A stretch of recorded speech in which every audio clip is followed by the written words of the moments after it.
एक रोज देवराज इंद्र के मन में एक बड़ा सा शिवालय बनाने की इच्छा जागी। उन्होंने अपने सभी सैनिकों को शिवालय बनाने के लिए एक अच्छी सी जगह ढूंढने को कहा। हमें एक भव्य विशाल शिवालय बनवाना है और हम चाहते हैं कि इसके लिए अच्छी सी जगह खोजी जाए। कई दिनों तक जगह तलाश करने के बाद एक अच्छी सी जगह शिवालय के लिए चुन ली गई। राजा ने वहां शिवालय बनाने की इजाजत दे दी और मंदिर बनाने का निर्माण कार्य शुरू हुआ। राजा ने उस शिवालय का निर्माण कार्य अपने ही राज्य के एक बड़े मंत्री को सौंपा। मंत्री ने अपनी देखरेख में मजदूरों से खुदाई शुरू करवाई। खुदाई करने के वक्त उस जगह से शिवजी की एक जादुई सोने की मूर्ति मिली। अरे वाह, सोने की मूर्ति! ये तो पूरी सोने की है। अच्छी खासी कीमत होगी इसकी। उस मूर्ति को देखकर मंत्री के मन में लालच आ गया और उसने उस मूर्ति को अपने घर में रख लिया। लेकिन उन मजदूरों में से कुछ लोग तेनालीराम के खास थे, इसलिए उन्होंने जाकर मंत्री के लालच के बारे में तेनालीराम को बता दिया। ओह, तो ये बात है। लेकिन अभी हमें सही वक्त आने का इंतजार करना होगा। सही वक्त आने पर वो मंत्री अपने आप उस मूर्ति को राजा को सौंपेगा। कुछ ही दिनों में मंदिर का निर्माण कार्य पूर्ण हुआ और मंदिर के लिए राजा ने सभी मंत्रियों से कैसी मूर्ति बनाई जाए इसकी राय मांगी। लेकिन सबसे बात करने के बाद भी राजा किसी निष्कर्ष पर नहीं पहुंच पाए। तभी एक जटाधारी सन्यासी दरबार में आए। हे मुनिवर, आपका हमारे दरबार में स्वागत है। मैं जानता हूं महाराज, आप सब किस सोच विचार में हैं और मुझे यहाँ आपकी सहायता करने के लिए खुद शिवजी ने यहाँ भेजा है। क्या भगवान शिव ने आपको यहाँ भेजा है? हाँ महाराज, भगवान शिव ने मुझसे कहा है कि उन्होंने अपनी एक जादुई सोने की मूर्ति भेजी है और वो मूर्ति भगवान ने इस बड़े मंत्री के घर में रखी है। आप जाकर उस जादुई सोने की मूर्ति की स्थापना उस मंदिर में कर दीजिए। जादुई सोने की मूर्ति? हाँ, जादुई सोने की मूर्ति। उस जादुई मूर्ति से कभी भी इस राज्य को कोई नुकसान नहीं होगा। इतना कहकर वो मुनिवर वहां से चले गए। लेकिन वो मंत्री सोच में पड़ गया। आखिर उस मुनिवर को ये बात पता कैसे चली?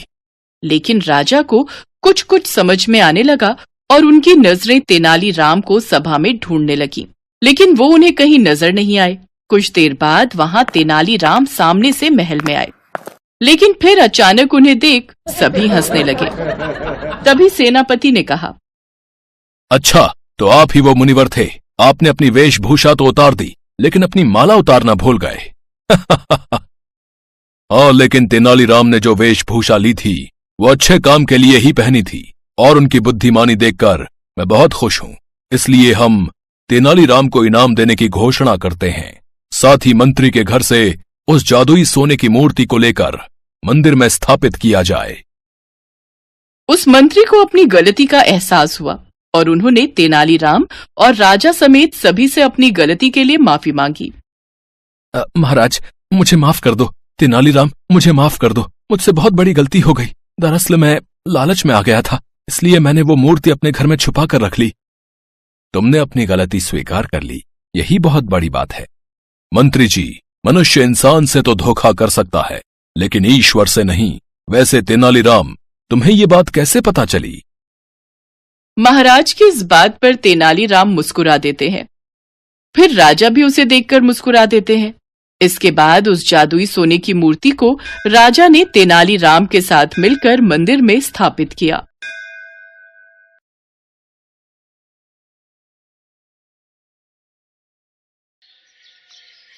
भोला अपनी पत्नी और 2 बच्चों के साथ हरिपुर गांव में रहता था। वो गांव के साहूकार के पास मजदूरी करता था। भोला ने अपनी बहन की शादी के लिए साहूकार से कर्ज लिया था, जिसका भुगतान वो साहूकार को कई वर्षों से कर रहा था। भोला भगवान शंकर की बहुत पूजा करता था। ऐसे ही एक दिन मंदिर में शिवरात्रि का भव्य आयोजन था। वो पत्नी और बच्चों के साथ मंदिर पहुंचा, पर साहूकार भी वहाँ मौजूद था। मंदिर में दर्शन करने के लिए पुण्य करने पड़ते हैं। तो जैसे कंगाल के पास ऐसा क्या है भगवान शंकर को देने के लिए? बता, कोई दान दक्षिणा या कोई चढ़ावा? भोला उदास मन से पत्नी और बच्चों को लेकर वापस घर की ओर चल पड़ता है। तभी कुछ खाने को दे दो, बड़े जोरों की भूख लगी है। भैया, ये आटे का हलवा है, अगर ये खाओ तो। हाँ हाँ, मुझे आटे का हलवा दे दो, भूख में तो प्रसाद और भी स्वादिष्ट लगता है। क्या नाम है तुम्हारा?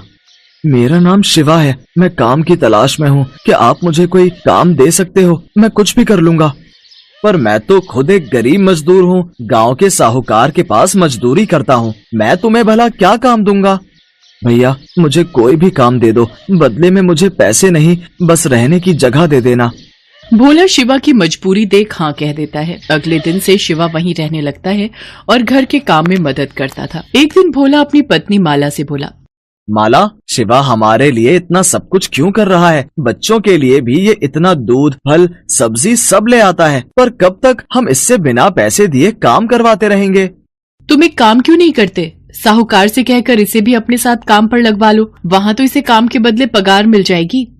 भोला को माला की बात सही लगी। वो शिवा को लेकर साहूकार के पास जाता है और काम दिलवा देता है। शिवा भोला के साथ अब खेतों पर भी काम करने जाने लगा। साहूकार शिवा को जो भी पगार देता वो पैसे शिवा भोला को जोड़ने के लिए रखवा देता था। भोला कई बार शिवा से कहता कि वो अपने पैसे वापस ले ले, परंतु शिवा उसे कहता कि जब वक्त आएगा ये पैसे तभी काम आएंगे। एक दिन साहूकार भोला और शिवा को किसी काम से दूसरे गाँव भेजता है। रास्ते में रात हो जाती है। जंगल का रास्ता था। तभी एक शेर के दहाड़ने की आवाज आती है। भोला घबरा जाता है।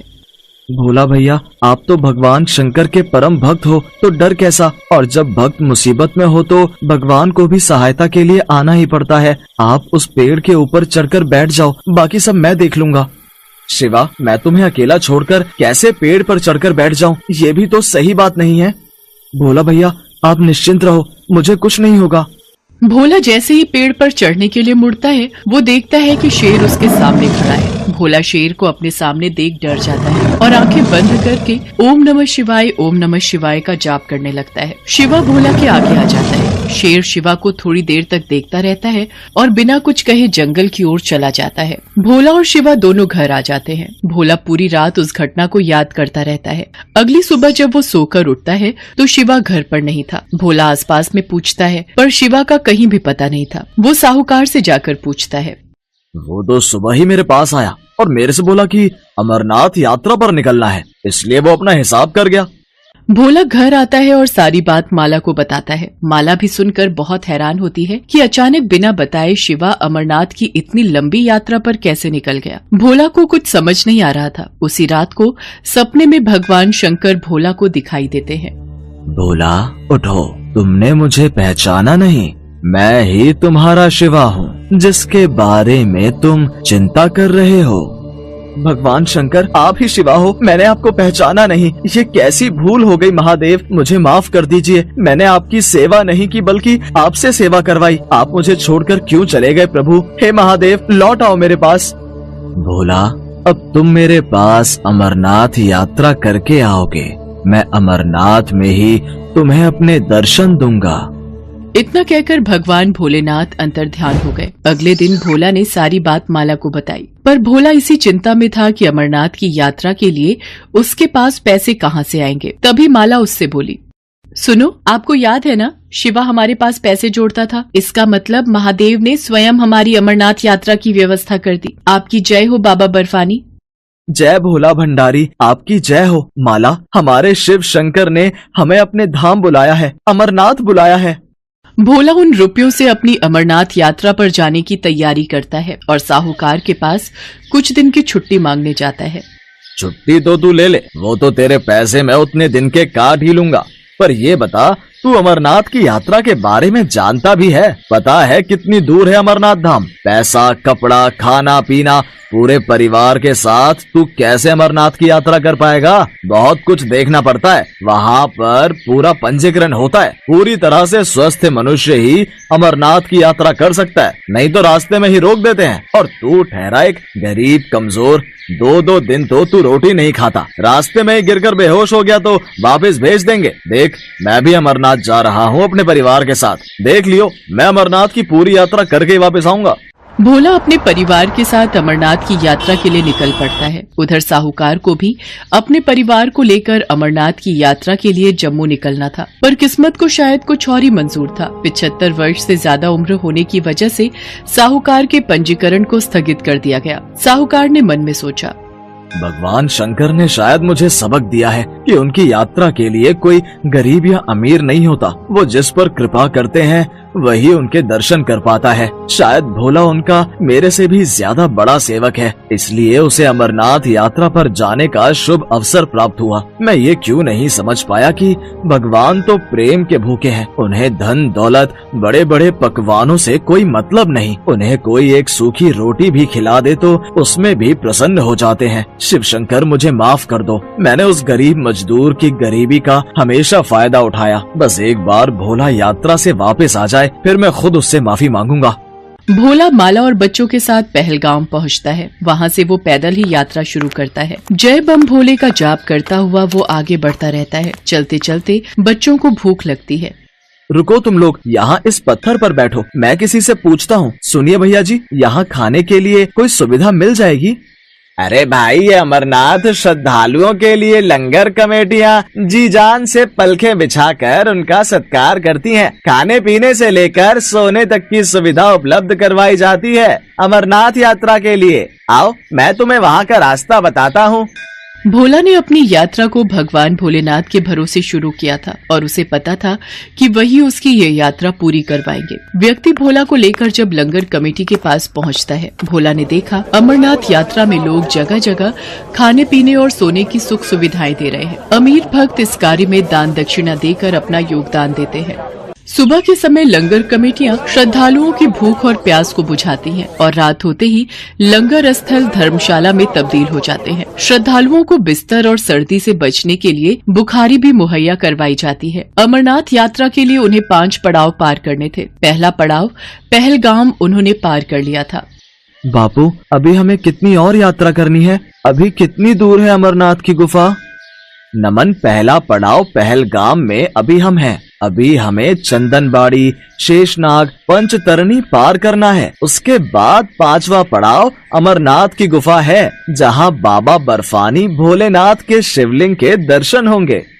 मतलब अमरनाथ की यात्रा के रास्ते में 5 पड़ाव आते हैं? हाँ छाया बिटिया, पर भोले बाबा का नाम लेते जाओ तो ये रास्ता आराम से कट जाता है और ये 5 पड़ाव भी पार हो जाता है।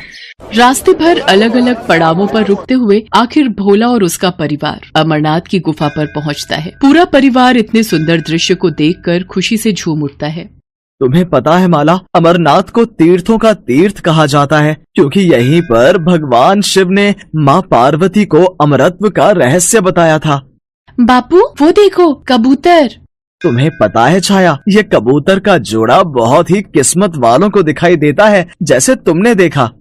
सब मिलकर अमरनाथ बर्फानी शिवलिंग के दर्शन करते हैं। भोला हमेशा याद बनकर रहने वाली अनमोल दृश्यों वाली अमरनाथ यात्रा करके खुशी खुशी गांव वापस आ जाता है। साहूकार भोला से अपनी गलतियों के लिए माफी मांगता है और उसे अच्छी पगार देने लगता है। दिल से भगवान शंकर के आशीर्वाद से भोला की जिंदगी में खुशियां आ जाती हैं।